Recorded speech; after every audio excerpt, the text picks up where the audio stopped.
In a kingdom where beauty was measured by jewels and status by family names, one girl had nothing but a kind heart. And that's exactly what made her a queen. Welcome back to Tales by AJ. We're so grateful for your incredible support. Before we dive into today's story, drop a comment and let us know where you're watching from, whether it's Atlanta, Kingston, London, or anywhere else in the world. Now let's begin this unforgettable tale of love, destiny, and the power of true character. The royal palace of Lagos gleamed under the afternoon sun, its white marble columns reflecting the wealth and power of the Ogunlade dynasty. Inside the grand throne room, hundreds of elegantly dressed women stood in perfect rows, each one more beautiful than the last. They wore expensive asa-oke, designer gowns, and gold jewelry that sparkled like stars. Their families stood behind them with proud smiles, confident that their daughters would catch the eye of Prince Olumide Ogunlade. Today was the day the prince would choose his bride. Prince Olumide stood on the elevated platform beside his father, King Babatunde, and his mother, Queen Folasade. He was 30 years old, tall and handsome, with deep-set eyes that seemed to see beyond what others showed him. He wore a white agbada embroidered with gold thread, and despite his regal appearance, there was something distant in his expression, something that made it clear he was not interested in the parade of beauty before him. Queen Folasade leaned toward her son and whispered, "Olumide, you must choose today. The kingdom is waiting. Look at these fine women, daughters of governors, business tycoons, traditional rulers. Any one of them would make a worthy queen." Prince Olumide said nothing.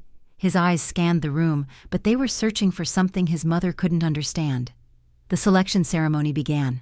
One by one, the women stepped forward, introduced themselves, and performed traditional dances or recited poetry.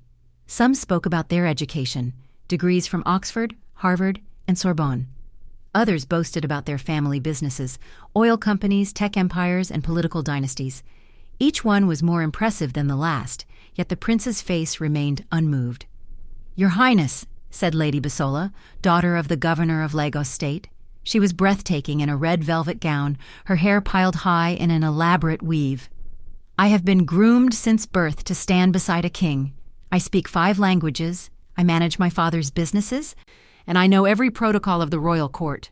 The prince nodded politely. "Thank you, Lady Bisola." But his eyes were already moving past her. Another woman stepped forward, Ngozi, daughter of a billionaire oil magnate. She wore diamonds around her neck and spoke with the confidence of someone who had never been denied anything in her life. "Your Highness, I can offer you connections across Africa and Europe. My family's influence reaches every corner of this continent." Again, the prince nodded. "Thank you, Ngozi." But still, he did not choose. The queen grew frustrated. "Olumide, what are you waiting for? These are the finest women in Nigeria." The prince finally spoke, his voice calm but firm. "Mother, I am not looking for connections or wealth. I am looking for a heart." The queen's eyes widened. "A heart? What nonsense is this? You are a prince. You need a queen who understands power, not some fairy tale." Before the prince could respond, a commotion erupted at the back of the throne room. The royal guards were trying to stop someone from entering, but a young woman pushed through, breathless and disheveled. She wore a simple Ankara dress, faded from too many washes, and her hair was tied back in a modest scarf. She carried a woven basket on her head filled with oranges. "Please," she said, her voice trembling. "I'm sorry to interrupt, but I was told the palace needed fresh oranges for the ceremony. I've walked 3 hours to deliver them." The entire room fell silent. The elegant women turned to stare at the intruder with disdain. Some whispered behind their hands. Others laughed softly. "Who let this market girl in here?" Queen Folasade demanded, her voice sharp with anger. The girl's face flushed with embarrassment. She lowered the basket from her head and bowed deeply. "I'm sorry, Your Majesty. I didn't mean to disturb. I'll leave immediately." But as she turned to go, Prince Olumide stepped down from the platform. "Wait," he said. The girl froze. Slowly she turned back to face him, her eyes wide with fear and confusion. The prince walked toward her, his gaze fixed on her face. He stopped just a few feet away and studied her, not with judgment, but with curiosity. "What is your name?" he asked gently. The girl hesitated. "Yetunde, Your Highness." "Yetunde," the prince repeated as if tasting the name. "And you walked 3 hours to deliver oranges?" "Yes, Your Highness, I work at the market. My guardian told me the palace placed an order, so I brought them myself." The prince smiled, a genuine smile that no one in the room had seen all day. "You must be very tired. Why didn't you take a bus?" Yetunde looked down at her feet. "I couldn't afford it, Your Highness, but it's no trouble. I'm used to walking." The queen's voice cut through the air like a blade. "Olumide, stop this at once. She's a nobody, a market girl. She doesn't belong here." But the prince didn't move. He kept his eyes on Yetunde, and in that moment, something passed between them, a connection that neither of them could explain. "Tell me, Yetunde," the prince said softly, "if you could have one wish in the world, what would it be?" Yetunde thought for a moment, her expression serious. "I would wish for my guardian to have a better life. She's old and sick, and she's done so much for me. I just want her to be comfortable." The prince's smile widened. He turned to face the crowd of elegant women, their faces now twisted with jealousy and disbelief. "I have made my choice," Prince Olumide announced, his voice ringing through the throne room. The queen gasped, "Olumide, no!" But the prince knelt down in front of Yetunde, took her trembling hand, and looked up into her shocked eyes. "Yetunde, will you be my wife?" The throne room erupted into chaos. Women screamed in outrage. Families shouted protests. The queen collapsed into her chair, clutching her chest, and Yetunde, the orphan girl with nothing but a kind heart, stood frozen in disbelief as the Prince of Lagos knelt before her, waiting for her answer. What would you do if you were Yetunde? Would you say yes to a prince you just met, or walk away from the chaos? Drop a comment below and let us know. Don't forget to like, subscribe, and hit that notification bell so you never miss an episode. Where are you watching from? Let us know in the comments. The throne room remained in absolute chaos. Lady Bisola's face twisted with rage, her perfectly painted lips trembling as she pointed a manicured finger at Yetunde. "This is an insult, a complete disgrace to our families." Ngozi stepped forward, her diamond necklace catching the light as she addressed the king directly. "Your Majesty, surely you cannot allow this madness. This girl is a commoner. Worse, an orphan with no family, no education, no refinement. She cannot possibly be queen." King Babatunde sat frozen on his throne, his weathered face a mixture of shock and confusion. He had ruled Lagos for 30 years, survived political coups and economic crises, but nothing had prepared him for this moment. Watching his only son kneel before a market girl while the daughters of Nigeria's elite screamed in protest. Queen Folasade finally recovered from her initial shock. She rose from her chair with such force that it scraped loudly against the marble floor. "Olumide Ogunlade, get up this instant!" Her voice echoed through the hall, silencing some of the protests.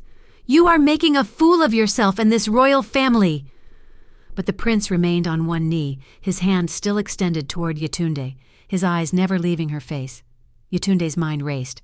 Her heart pounded so loudly she was certain everyone in the room could hear it. This had to be a dream, or perhaps a cruel joke. Princes didn't choose girls like her. Girls like her spent their lives invisible, working from sunrise to sunset, hoping only to survive another day. "Your Highness," Yetunde whispered, her voice barely audible. "I think there's been a mistake. I'm just here to deliver oranges." "There's no mistake," Prince Olumide said softly, though his voice carried a strength that commanded attention. "I've been searching for authenticity in a room full of performance. I've been looking for genuine kindness in a crowd of calculated ambition, and I found it in you." "But you don't know me," Yetunde protested, tears forming in her eyes. "I'm nobody. I have nothing to offer a prince." "You offered your guardian comfort before yourself," the prince replied. "You walked 3 hours rather than fail in your duty. You entered this room with humility while others entered with entitlement. That tells me everything I need to know about your character."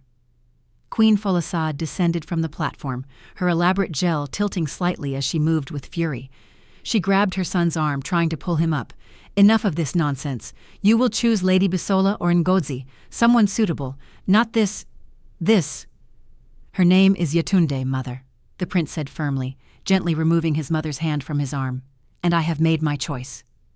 The king finally spoke, his deep voice cutting through the noise. "Everyone, silence." The room fell quiet immediately. King Babatunde stood slowly, his royal staff in hand, and walked down from the platform. He approached Yetunde, studying her with eyes that had judged thousands of people throughout his reign. Yetunde wanted to run. She wanted to disappear into the ground. But something kept her feet planted. Perhaps it was the prince's hand still extended toward her, Or perhaps it was a tiny spark of hope she'd never allowed herself to feel before. "Young woman," the king said, his voice measured, "do you understand what you would be accepting if you agreed to marry my son? The scrutiny, the pressure, the responsibility?" Yetunde swallowed hard. "Your Majesty, I don't think I'm capable of such things. I never went to university. I don't know how to speak to diplomats or manage a palace. I only know how to work hard and treat people with kindness." The king's expression softened slightly, something almost like approval flickering in his eyes. "At least you're honest." He turned to his son. "Olumide, I have always trusted your judgment, but this decision will change everything. For you, for her, and for this kingdom. Are you certain?" Prince Olumide finally stood, but he took Yetunde's hand in his. "Father, I have never been more certain of anything in my life." The queen let out a sound between a sob and a scream. "This is a disaster. The international press will mock us. Our allies will question our judgment. And what will people say when they discover the future Queen of Lagos sold oranges in the market?" "They will say," the king replied, surprising everyone, "that the Prince of Lagos valued character over status. And perhaps that is not such a terrible message to send." He looked at Yetunde again. "But the choice is ultimately yours, young woman. No one can force you to accept this proposal." All eyes turned to Yetunde. The elegant women stared at her with pure hatred. The queen looked at her with disgust. The prince looked at her with hope. And the king looked at her with curiosity. Yetunde thought of her guardian, Mama Sadi, the elderly woman who had found her abandoned as a baby and raised her despite having nothing. Mama Sad was dying slowly, her body consumed by illness they couldn't afford to treat. If Yetunde said yes, she could save Mama Sad's life. She could give the only mother she'd ever known comfort in her final years. But was that reason enough to marry a stranger? Even a kind one? "Your Highness," Yetunde said, her voice stronger now, "before I answer, I need to ask you something." The prince nodded. "Anything." "Why did you really choose me? Please tell me the truth. Is this some kind of publicity stunt? A way to seem humble to the people?" A few people gasped at her boldness, but the prince smiled. A genuine, warm smile that reached his eyes. "When you entered this room, you apologized for interrupting even though you were doing your job. When I asked about your wish, you thought of someone else before yourself. In a room full of people trying to impress me, you weren't trying to be anything other than who you are. That's why I chose you, Yetunde, because I don't want a performance. I want a partner with a real heart." Tears rolled down Yetunde's cheeks. Her hands trembled in his. She thought of Mama Said waiting at their tiny room in the Mushin neighborhood, probably worried because Yetunde was taking so long. She thought of the life of poverty she'd always known, the hunger, the struggle, the constant exhaustion. But she also thought of the prince's kind eyes and his gentle voice. She thought of the possibility that maybe, just maybe, this wasn't a cruel joke but an actual miracle. Yetunde took a deep breath and looked directly into Prince Olumide's eyes. "Yes," she whispered, "I'll marry you." The throne room exploded once again. Lady Bisola stormed out, her designer heels clicking violently against the marble. Ngozi threw her ceremonial fan to the ground in rage. Other women wept openly, their families shouting protests. But through it all, Prince Olumide pulled Yetunde into a gentle embrace, while his father watched with an expression that might have been respect, and his mother collapsed back into her chair, fanning herself dramatically. "This is only the beginning," Queen Folasade said, her voice cold and sharp. "That girl will never survive what's coming for her." And as palace guards escorted the angry families out and news of the prince's shocking choice began to spread across Lagos like wildfire, Yetunde realized that the queen was probably right. The hardest part wasn't accepting the proposal, it was everything that would come after. The black Mercedes that brought Yetunde from the palace to her small room in Mushin felt like a spaceship from another world.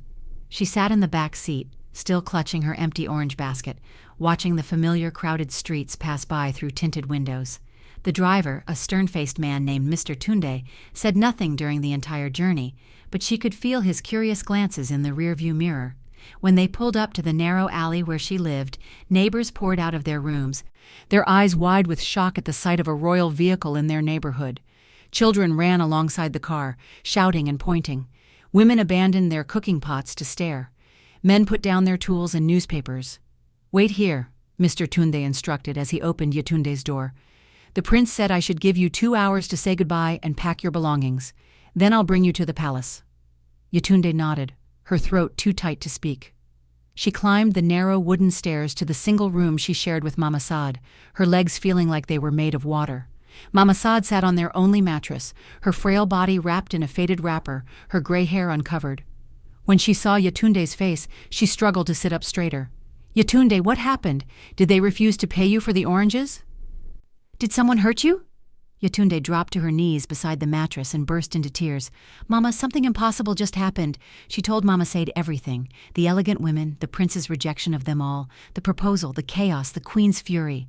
With each word, Mama Said's cloudy eyes grew wider, her weathered hand pressed against her chest. When Yetunde finished, Mama Sade was silent for a long moment. Then she did something unexpected. She laughed.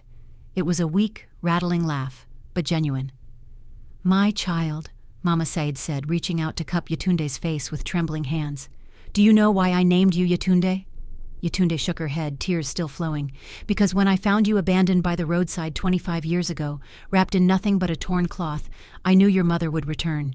Yetunde means mother has returned, but she never came back." Mama Sade's eyes filled with tears. "I always wondered why God gave me such a heavy burden when I had so little to offer. Now I understand. He was preparing you for something greater. Mama, I can't leave you," Yetunde sobbed. "You're sick. You need me here." "No, my child. You need to go." Mama Said wiped Yetunde's tears with her thumb. "The prince will take care of me too. I heard what you told him, that you wished for my comfort. That's why he chose you, Yetunde, because your heart thinks of others first." She paused, coughing slightly. "But I must warn you, the palace is not like our neighborhood. People there will smile while sharpening their knives. The queen will test you in ways you cannot imagine. Promise me you'll stay true to who you are, no matter what they say or do." Yetunde hugged Mama Said tightly, breathing in the familiar scent of shea butter and wood smoke. "I promise, Mama, and I promise I'll make sure you get the medical care you need." "That's my daughter," Mama Said whispered. "Now go and pack. Your new life is waiting." 2 hours later, Yetunde arrived at the palace with a single bag containing everything she owned: 3 dresses, a pair of worn sandals, a Bible Mama Saad had given her, and a faded photograph of herself as a child. It was humiliating how little her entire life fit into one small bag. The palace staff treated her with a confusing mixture of curiosity and disdain. They bowed respectfully when the prince was watching, but the moment he left, their expressions changed. A middle-aged woman named Mrs. Okafor, the head of palace housekeeping, was assigned to prepare Yetunde for her new role.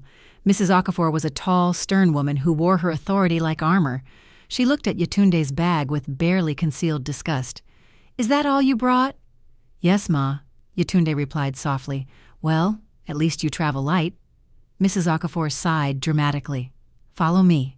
The queen has assigned you a room in the east wing, far from the prince's quarters, as tradition demands before the wedding. You'll begin etiquette training tomorrow at 6 in the morning." The room they gave Yetunde was larger than the entire space she'd shared with Mama Saad. It had a 4-poster bed, a private bathroom with a marble bathtub, and a balcony overlooking the palace gardens. But despite its luxury, it felt cold and unwelcoming. That night, Yetunde couldn't sleep. She kept thinking about Mama Said alone in their tiny room, about the hostile faces of the palace staff, about the queen's cold eyes. She wondered if she'd made a terrible mistake. At midnight, there was a soft knock on her door. Yetunde opened it to find Prince Olumide standing in the hallway, dressed in simple white pants and a shirt. His face showed concern. "I saw your light was on. Couldn't sleep?" "Your Highness, you shouldn't be here," Yetunde said nervously. "Mrs. Okafor said it's not proper before the wedding." The prince smiled gently. "Mrs. Okafor follows my mother's old traditions too strictly. May I come in? Just for a moment. I want to make sure you're all right." Yetunde hesitated, then stepped aside. The prince entered and immediately noticed how empty the room looked. No personal items displayed. Nothing unpacked except her small bag sitting in the corner. "You haven't settled in," he observed. "I'm not sure how to settle into a place that doesn't want me," Yetunde admitted, then immediately regretted her honesty. "I'm sorry, Your Highness. I shouldn't have said that. Please call me Olumide, and you should always say what you feel with me. That's one of the reasons I chose you. Your authenticity." He sat in one of the elegant chairs near the window, gesturing for her to sit as well. "I know today was overwhelming. I know my mother was harsh. But I need you to understand something, Yetunde." She sat across from him, her hands folded nervously in her lap. My mother has been grooming potential queens for me since I was 18 years old, Olumide continued. She had files on every eligible woman in Nigeria, their education, their family connections, their social skills. She wanted me to marry someone who could advance our political position, strengthen our business relationships, expand our influence. He leaned forward, his eyes intense. But I don't want a political alliance. I want a real marriage. I want someone who sees me as Olumide, not as Prince Olumide. Do you understand? Yetunde nodded slowly. But Your Highness, Olumide, I don't know how to be what you need. I don't know anything about royal life. You'll learn, he said confidently, and I'll help you. But more importantly, you already have what matters most: kindness, honesty, and strength. The rest is just performance. He stood and walked toward the door, then turned back. Tomorrow will be difficult. My mother has arranged a full day of etiquette training, and she'll use every opportunity to prove you're not suitable. But remember, I chose you, and I don't make hasty decisions. After he left, Yetunde felt slightly better. She finally unpacked her small bag, placing her few belongings carefully around the room. When she put Mama Saad's Bible on the nightstand and the faded childhood photograph on the dresser, the space began to feel a little less foreign. She was about to turn off the light when she noticed a white envelope that had been slipped under her door. Her hands trembled as she opened it. Inside was a handwritten note in elegant cursive. Dear Market Girl, you may have fooled my son with your poverty act, but you don't fool me. You are nothing but a gold digger who saw an opportunity and took it. I will make sure you regret ever stepping foot in this palace. By the time I'm done with you, you'll beg to return to your miserable life in the slums. Sleep well, Queen Folasade. Yetunde's blood ran cold. Her hands shook so badly the letter fell to the floor. She sat on the edge of the bed, Mama Saad's warning echoing in her mind. People there will smile while sharpening their knives.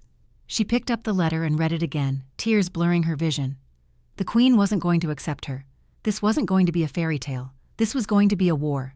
And Yetunde had no weapons, no armor, and no experience fighting. The queen has declared war. Can Yetunde survive the etiquette training and the queen's schemes? What do you think the queen will do next? Drop your predictions below and hit that like button if you're hooked. Don't forget to subscribe and turn on notifications. Where are you watching from? Comment and let us know. Yetunde woke at 5:30 in the morning to aggressive knocking on her door. She'd barely slept 3 hours, the queen's threatening letter still vivid in her mind. When she opened the door, Mrs. Okafor stood there with 3 other palace staff members, all carrying various items: clothes, shoes, makeup kits, and thick binders. You're late, Mrs. Okafor announced, though Yetunde's training wasn't supposed to start until 6. A future queen rises before dawn. Come with us immediately. They led Yetunde to a large room in the west wing that had been converted into a training facility. Inside, 5 instructors waited: a posture coach, an etiquette specialist, a language tutor, a fashion consultant, and a protocol expert. All of them looked at Yetunde with the same expression: doubt. Queen Folasade sat in an ornate chair at the back of the room, dressed immaculately in a gold lace buba and matching jela, observing everything with cold, calculating eyes. Good morning, Your Majesty, Yetunde said, bowing respectfully as Mrs. Okafor had taught her the night before. The queen said nothing. She simply gestured to the instructors to begin. The posture coach, a thin woman named Miss Blessing, approached Yetunde first. Stand up straight, shoulders back, chin level. A queen never slouches. She placed a heavy book on Yetunde's head. Walk from here to the window and back. The book must not fall. Yetunde tried, but after 3 steps, the book tumbled to the ground. The instructors exchanged knowing glances. The queen's lips curved into a slight smile. Again, Miss Blessing commanded. Yetunde tried 10 times. The book fell every single time. By the 11th attempt, her neck ached and tears of frustration burned behind her eyes, but she refused to let them fall. Not in front of the queen. Next came etiquette training. The specialist, Mr. Ibrahim, set an elaborate table with multiple forks, knives, and spoons. A royal dinner has 7 courses. Each course requires different utensils. Show me which fork you would use for the appetizer. Yetunde stared at the silverware, completely lost. She picked up a fork at random. Wrong, Mr. Ibrahim said flatly. That's the dessert fork. Try again. She tried 5 times and got it wrong every time. The queen's smile widened. The language tutor, Dr. Helen, tested Yetunde's French and Portuguese, languages spoken by many of Nigeria's diplomatic partners. Yetunde could barely manage English properly. let alone foreign languages. When she struggled to pronounce even basic French phrases, Dr. Helen shook her head with disappointment. This will take months, perhaps years, if she ever learns at all. The fashion consultant, Zainab, brought out expensive fabrics and jewelry. A queen must know how to coordinate traditional and modern attire for different occasions. Tell me what you would wear to a state dinner with the British High Commissioner. Yetunde looked at the overwhelming array of choices. Aso oke, lace, silk, ankara, jewelry sets, geles of different styles. I don't know. Of course you don't, Zainab said, her voice dripping with condescension. The protocol expert, Chief Adelika, was the cruelest of all. He fired questions at Yetunde about Nigerian history, royal lineages, political structures, and international relations. She knew almost nothing, having only completed secondary school before poverty forced her to quit education entirely. "Who is the current Prime Minister of the United Kingdom?" he demanded. Yetunde's mind went blank. I don't know, sir." "What year did Nigeria gain independence?" 1960, sir," she answered, relieved to know at least one answer. "What is the proper protocol when meeting the Emir of Kano?" Silence. "Name 3 members of the Economic Community of West African States." More silence. Chief Adelika turned to the Queen. "Your Majesty, with all due respect, this girl doesn't have even the basic knowledge required for royal life. She cannot represent Nigeria on the international stage. She cannot engage in diplomatic conversations. She cannot—" "That's enough," a voice interrupted from the doorway. Everyone turned to see Prince Olumide entering the room. He wore a sharp navy suit and his expression was thunderous. "I said that's enough, Chief Adelika." The instructors immediately bowed. Even the Queen straightened in her chair, though her expression remained defiant. Olumide walked directly to Yetunde, who stood trembling in the center of the room, exhausted and humiliated. He took her hand gently. "How long has this been going on?" "Since 6 o'clock, Your Highness," Mrs. Okafor answered nervously. "As you instructed?" "I instructed that she receive training, not that she be subjected to public humiliation." His voice was sharp enough to cut steel. He turned to his mother. "And you, mother, sitting there watching like this is entertainment." "Is this how you welcome the woman I've chosen to be my wife?" Queen Folasade rose gracefully, her face a mask of innocence. "Olumide, I'm simply ensuring she receives the education necessary for her new position. Surely you don't expect her to represent our family without proper training?" "Training is one thing. Cruelty is another." Olumide's jaw tightened. "All of you are dismissed, except you, mother. We need to talk." The instructors filed out quickly, relief evident on their faces. Mrs. Okafor practically ran from the room. Only the Queen, the Prince, and Yetunde remained. "Sit down, Yetunde," Olumide said gently, guiding her to a chair. She sat gratefully, her legs weak from standing for 3 hours straight. The Queen's mask finally slipped, revealing pure anger. "Olumide, you cannot protect her from reality. She is completely unprepared for royal life. The entire kingdom is already laughing at your choice. The international press is calling it the Prince's Charity Project. Our political allies are questioning your judgment, and you defend this market girl who can't even identify the proper fork? Mother, I will say this once and only once." Olumide's voice was dangerously calm. "Yetunde is going to be my wife whether you approve or not.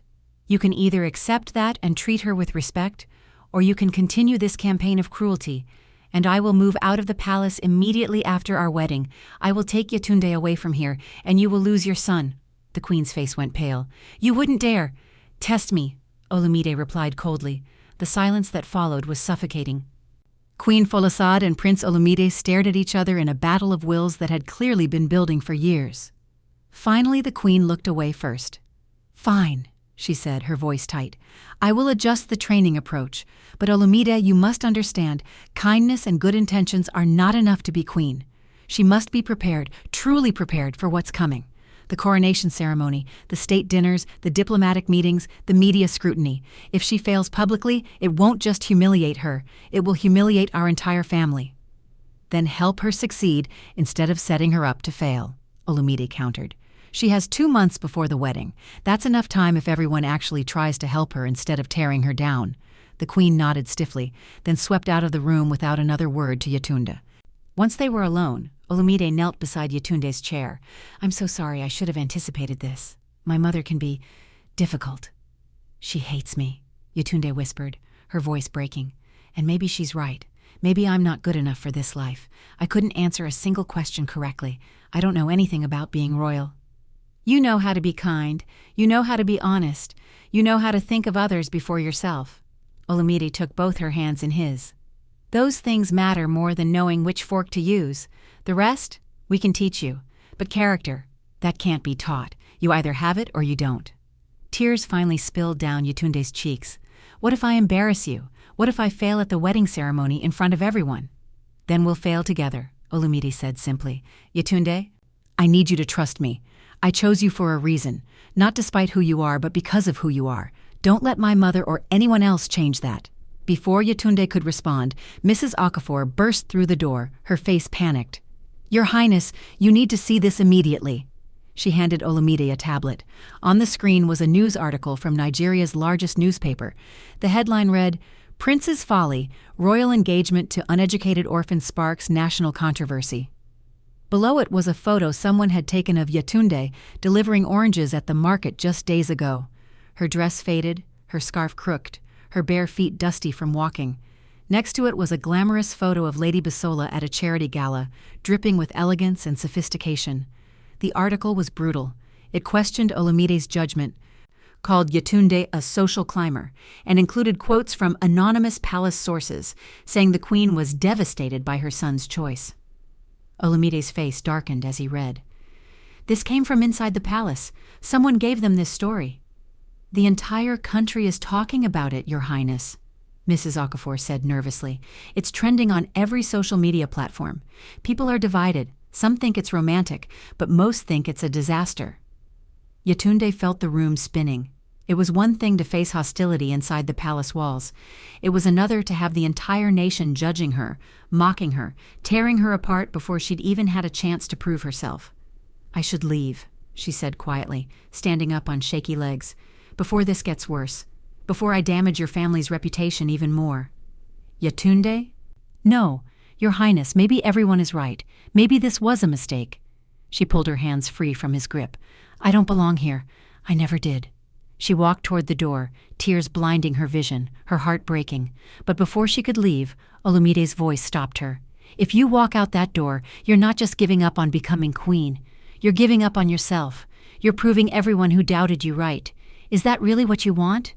Yetunde froze at the threshold, her hand on the doorknob, caught between two impossible choices. Yetunde stood frozen at the door, her hand trembling on the doorknob. Behind her, she could hear Olumide's steady breathing, waiting for her decision. The tablet Mrs. Okafor held still displayed that humiliating photograph, Yetunde in her market clothes, barefoot and dusty, next to Lady Bisola's polished perfection. She thought of Mama Said's words, "Promise me you'll stay true to who you are, no matter what they say or do." But who was she really? A girl who sold oranges? A girl who couldn't identify the right fork? A girl the entire nation was now mocking? Or was she someone stronger than that? Slowly, Yetunde released the doorknob and turned around. Her eyes were still wet with tears, but something had shifted in her expression, a quiet determination that hadn't been there before. "You're right," she said softly to Olumide. "If I run now, I prove everyone right. I prove that poor girls like me don't deserve better lives. I prove that kindness and character don't matter as much as money and education." She wiped her tears with the back of her hand. "I won't do that, not just for me, but for every girl in Nigeria who's been told she's not good enough because of where she came from." Olumide's face broke into a genuine smile, the first real smile she'd seen from him since the chaos began. "That's the woman I chose. That's the queen Nigeria needs." "But I need help," Yetunde admitted. "Real help, not people trying to make me fail, but people who actually want me to succeed." "Then we'll find those people," Olumide promised. He turned to Mrs. Okafor. "I want a new training team assembled by tomorrow morning. People who understand that education is about building someone up, not tearing them down. And I want someone to investigate who leaked that story to the press. Someone inside this palace betrayed us, and I will find out who." Mrs. Okafor nodded quickly and hurried out. Olumide took Yetunde's hand again. "Come with me. There's someone I want you to meet." He led her through the palace corridors to a wing Yetunde hadn't seen before. They stopped at a door with fresh flowers arranged outside. Olumide knocked gently. "Enter," a warm, elderly voice called from inside. They walked into a cozy sitting room filled with photographs, books, and comfortable furniture that looked actually lived in, unlike the sterile formal rooms Yetunde had seen so far. An elderly woman sat in a rocking chair by the window, wearing a simple Ankara dress and headscarf. Her face was deeply wrinkled, but radiating kindness. "Grandmother," Olumide said affectionately, "I want you to meet Yetunde." The old woman's eyes lit up. She stood with surprising energy for someone who appeared to be in her 80s and walked directly to Yetunde, taking both her hands and studying her face carefully. "So you're the one who's shaken up this palace," she said with a mischievous smile. "Good. This place needed shaking. I'm Mama Gbemi, the Queen Mother. And don't let that title fool you. I have no real power here anymore, which means I can say whatever I want." Despite everything, Yetunde found herself smiling. "It's an honor to meet you, Ma." "The honor is mine, child. It's been 40 years since someone entered this palace who actually needed to be here rather than wanted to be here. There's a difference." Mama Gbemi gestured for them to sit. "Olumide, thank you for bringing her. Now leave us alone. I want to talk to her without you hovering like a protective hawk." Olumide laughed. "Yes, grandmother." He squeezed Yetunde's hand reassuringly before leaving. Once they were alone, Mama Gbemi poured 2 cups of zobo from a clay pot and handed one to Yetunde. "Now tell me the truth. How bad has it been?" Yetunde hadn't planned to break down again, but something about Mama Gbemi's gentle presence opened the floodgates. She told her everything: the hostile training session, the Queen's threatening letter, the newspaper article, her complete lack of preparation for royal life. Mama Gbemi listened without interruption, occasionally nodding or making sympathetic sounds. When Yetunde finished, the old woman set down her cup and looked at her with fierce intensity. "Let me tell you a story," Mama Gbemi said. 60 years ago, I was exactly like you. I was a village girl from Osun State who caught the eye of the crown prince. My family wasn't poor, but we weren't royal either. When I arrived at this palace, the queen at that time, my future mother-in-law, treated me exactly as Folasad is treating you now. She brought in instructors to humiliate me. She leaked stories to the newspapers. She did everything possible to make me quit." "What did you do?" Yetunde asked. "I learned," Mama Gbemi said simply, "but not the way they wanted me to learn. I didn't try to become them. I brought my village wisdom, my authentic self, into the palace. I learned protocol and etiquette, yes, but I never pretended to be something I wasn't. And slowly, the people of Nigeria fell in love with me precisely because I was real. They were tired of polished performances. They wanted a queen who understood their struggles." She leaned forward, taking Yetunde's hands again. "My dear, you have something more valuable than education or elegance. You have authenticity. In a world full of people performing for approval, you're genuine. Don't lose that while trying to learn their rules. Learn the rules, yes, but don't let the rules change your heart." Yetunde felt something settling inside her, not quite confidence yet, but something close to it. Hope, perhaps. "Will you help me?" Yetunde asked. "The queen has agreed to change the training approach, but I don't trust her. I need someone who actually wants me to succeed." Mama Gbemi's smile was brilliant. "Child, I've been waiting 40 years for someone worth teaching. Starting tomorrow, you'll spend your mornings with the new instructors Olumide arranges and your afternoons with me. I'll teach you what actually matters: how to read people, how to navigate palace politics, how to win hearts instead of just following protocol." For the first time since accepting Olumide's proposal, Yetunde felt like she might actually survive this. The next 6 weeks passed in a blur of intense learning. True to his word, Olumide assembled a new team of instructors, patient, professional people who taught Yetunde with respect rather than condescension. She learned etiquette, protocol, languages, and history. She made mistakes constantly, but instead of mockery, she received gentle corrections and encouragement. Her afternoons with Mama Gbemi were different, but equally valuable. The Queen Mother taught her about power dynamics, how to handle difficult personalities, how to spot allies and enemies. She introduced Yetunde to the palace staff who had worked there for decades: cooks, gardeners, or security guards, people the royal family often ignored, but who held invaluable knowledge about how the palace actually functioned. "These are your real allies," Mama Gbemi explained. "The formal court will never fully accept you because you threaten their comfortable hierarchies. But the working people will love you because you're one of them. Never forget that." Yetunde also spent time with Olumide, and slowly they began to actually know each other. He told her about his childhood, the pressure of being the only heir, his dreams of modernizing Nigeria's royal institutions. She told him about growing up with Mama Saad, the market, the daily struggle to survive. They discovered shared values, a belief in justice, a desire to help others, a vision of leadership based on service rather than power. True to her promise, Yetunde made sure Mama Saad received the best medical care. The palace doctors diagnosed her with treatable conditions that had gone untreated for years due to poverty. With proper medication and care, Mama Saadi's health improved dramatically. Yetunde visited her every week, and each time, Mama Saad looked stronger and happier. But not everything was improving. Queen Folasade maintained a cold distance, technically cooperating with Olumide's demands but clearly still hoping Yetunde would fail. The media attention intensified. Some outlets began writing sympathetic stories about the Cinderella princess, but others continued their attacks, calling the engagement a publicity stunt and questioning whether Yetunde was stealing the position from more qualified women. Lady Bisola and Ngozi, the rejected candidates, gave several television interviews expressing their concern about the future of the monarchy. Their words were carefully chosen to sound diplomatic, but the message was clear. Yetunde was not fit to be queen. The investigation into who leaked the original story went nowhere. Whoever had betrayed them was clever enough to cover their tracks. Then, 2 weeks before the wedding, everything came crashing down. Yetunde was in the library studying diplomatic protocols when Mrs. Okafor rushed in, her face pale with panic. "Miss Yetunde, you need to come immediately. There's been an incident."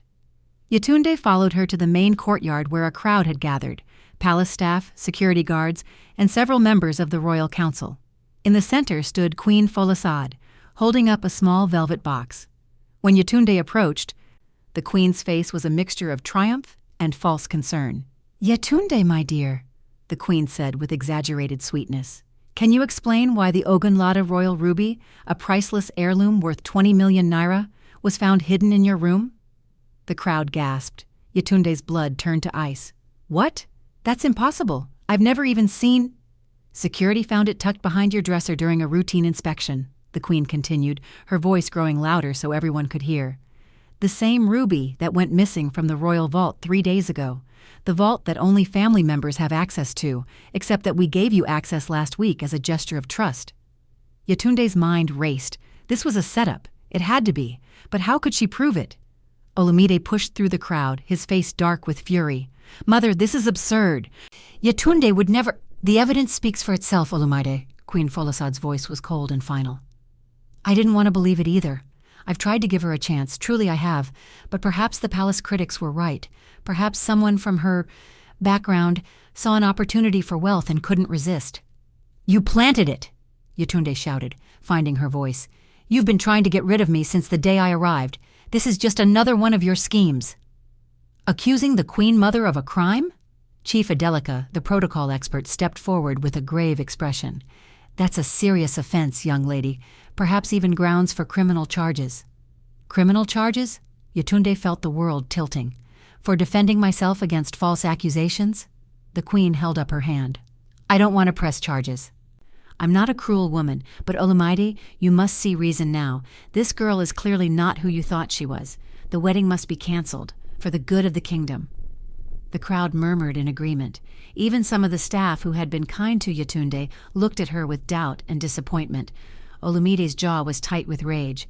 "This is a setup, and everyone here knows it. Mother, I will get to the bottom of this, and when I prove you planted that ruby—" "Your Highness," a quiet voice interrupted. Everyone turned to see Mama Gbemi walking slowly into the courtyard, leaning on her cane. Despite her age, she commanded immediate respect. The crowd parted for her. She walked directly to Yetunde and placed a gentle hand on her shoulder. Then she turned to face her daughter-in-law with an expression harder than steel. "Folasade," Mama Gbemi said, her voice carrying across the silent courtyard. "I have remained silent for 6 weeks, watching you scheme and plot against this innocent girl.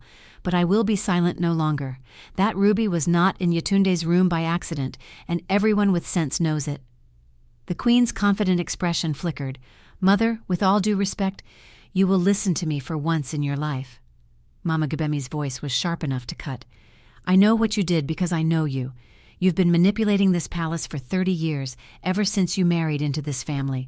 You've pushed out anyone who threatened your control, ministers, advisors, even family members, and now you're doing it again." She turned to address the entire crowd.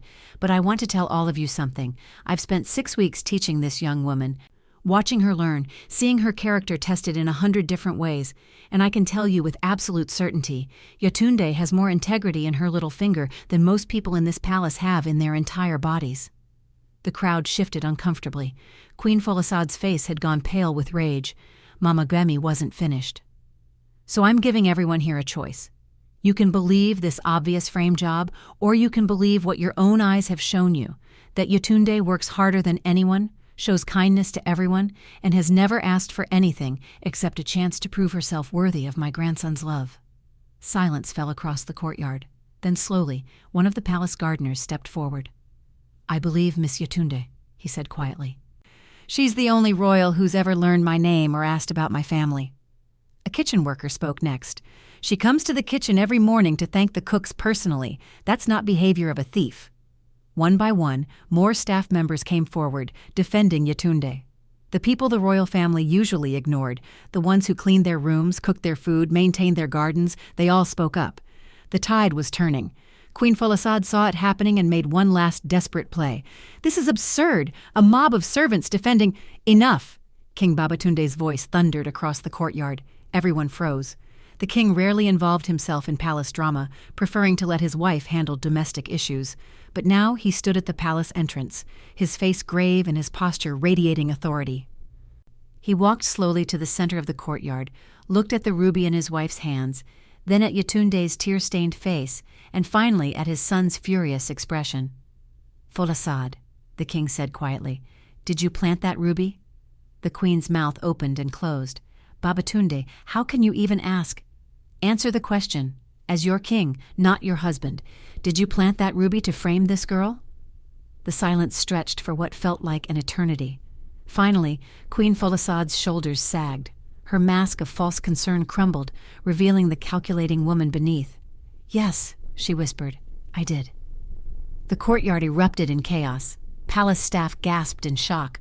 Royal council members shouted in outrage, and security guards looked uncertainly at each other, unsure how to respond to a queen confessing to a crime. King Babatunde's face remained impassive, but his voice carried the weight of absolute authority. "Everyone except immediate family, leave now." The crowd dispersed quickly, though Yetunde could see them clustering in nearby corridors, desperate to hear what would happen next. Only the king, queen, Prince Olumide, Mama Gbemi, and Yetunde remained in the courtyard. "Folasad," the king said, his disappointment evident in every syllable. "In 40 years of marriage, you have tested my patience many times, but framing an innocent woman, attempting to destroy our son's happiness, this crosses every line." Queen Folasad's proud facade finally cracked completely. Tears streamed down her face, smearing her carefully applied makeup. "I did it for our family, for our legacy. This girl knows nothing about leadership. Nothing about representing Nigeria on the world stage. I was protecting us from humiliation." "You were protecting yourself from irrelevance," Mama Gbemi said coldly. "You've controlled this palace for decades, and Yetunde threatened that control because she doesn't need your approval to be worthy." Olumide stepped forward, his voice shaking with anger. "Mother, I gave you every chance to accept Yetunde. I asked you repeatedly to help her instead of sabotaging her, and you responded by trying to destroy her reputation and frame her for theft?" "I'm your mother," Queen Folasad cried. "Everything I've done for you." "No," Olumide said firmly.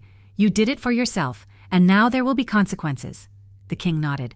"Folasad, effective immediately. You are removed from all official royal duties. You will issue a public apology to Yetunde and to the nation. You will not attend the wedding ceremony, and you will spend the next 6 months in our country estate, away from the palace, reflecting on your actions." Queen Folasad looked stricken. "Babatunde, please." "Be grateful I'm not pursuing criminal charges," the king interrupted. "You framed someone for theft. That's a serious crime, queen or not. Consider this mercy." The queen looked at her son, desperate for his intervention, but Olumide's expression remained hard. Finally, she turned to Yetunde, and for the first time, something like genuine remorse flickered in her eyes. "I'm sorry," she whispered. "I was wrong about you." Yetunde stood there, torn between anger and pity. This woman had made her life miserable, had tried to destroy her future, had planted evidence to frame her. But looking at Queen Folasad now, stripped of her power, facing consequences for the first time, Yetunde saw something she recognized: fear, The queen had been afraid of becoming obsolete, of losing control, of being forgotten. "I forgive you," Yetunde said quietly, surprising everyone, including herself. "Not because what you did was acceptable, but because I refuse to let bitterness poison my heart the way fear poisoned yours." Mama Gbemi smiled proudly. Olumide looked at Yetunde with such love and admiration that her cheeks warmed. Even the queen looked shocked by the grace she'd been shown. Without another word, she turned and walked slowly back into the palace, her shoulders bent with shame. 2 weeks later, on a bright Saturday morning, the royal wedding took place. The ceremony was held in Lagos's largest cathedral, with thousands of guests in attendance and millions more watching across Nigeria and the world. Yetunde wore a stunning white wedding gown designed by Nigeria's top fashion house, but she insisted on wearing Mama Sade's simple Bible pendant around her neck, a reminder of where she came from. Mama Sade sat in the front row, healthy and beaming with joy, tears streaming down her face. As Yetunde walked down the aisle, she saw faces that had become important to her over the past 2 months. Mama Gbemi, dabbing her eyes with a handkerchief, the palace staff who had defended her, all dressed in their finest, even some of the instructors who had initially doubted her but had come to respect her determination. When she reached the altar, Olumide took her hands, and the look in his eyes told her everything she needed to know. This wasn't a fairy tale where the prince rescued the poor girl. This was a partnership between 2 people who had chosen each other despite impossible odds. The priest smiled at them. Marriage is not just a union of 2 people, but a covenant that requires courage, commitment, and character. Prince Olumide and Yetunde have already demonstrated all 3. They exchanged vows, and when Olumide kissed his bride, the cathedral erupted in applause and cheers that could be heard blocks away. At the reception, Yetunde gave a speech that became legendary across Nigeria. She spoke about her journey from the markets of Mushin to the palace, about the people who helped her along the way, and about what she'd learned. "I didn't choose this life," she said, her voice steady and clear. "But when it chose me, I had to decide who I wanted to be. Would I run from the challenge, or would I rise to meet it? I chose to rise, not because I was qualified, but because I believed that character matters more than credentials, and that kindness is the greatest form of strength."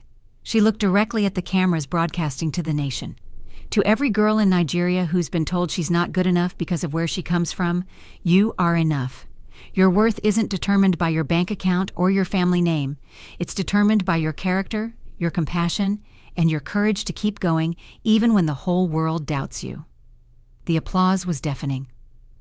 In the months that followed, Queen Yetunde became one of the most beloved figures in Nigeria. She used her platform to advocate for orphans, street vendors, and marginalized communities.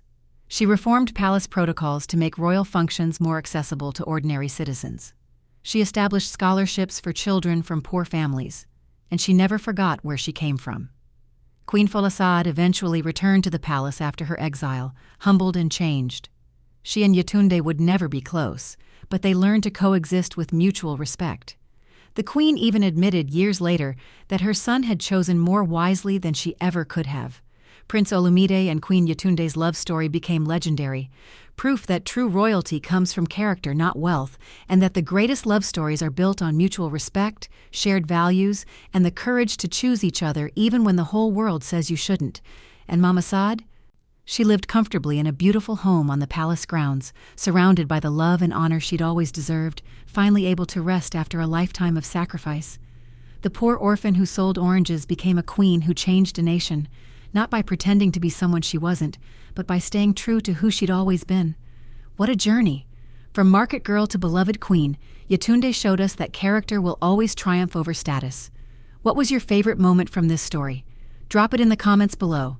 If this story touched your heart, give us a thumbs up, subscribe to Tales by AJ, and share this with someone who needs to hear that they're enough exactly as they are. Where are you watching from? Let us know. Until next time, remember, true royalty comes from within. God bless you all.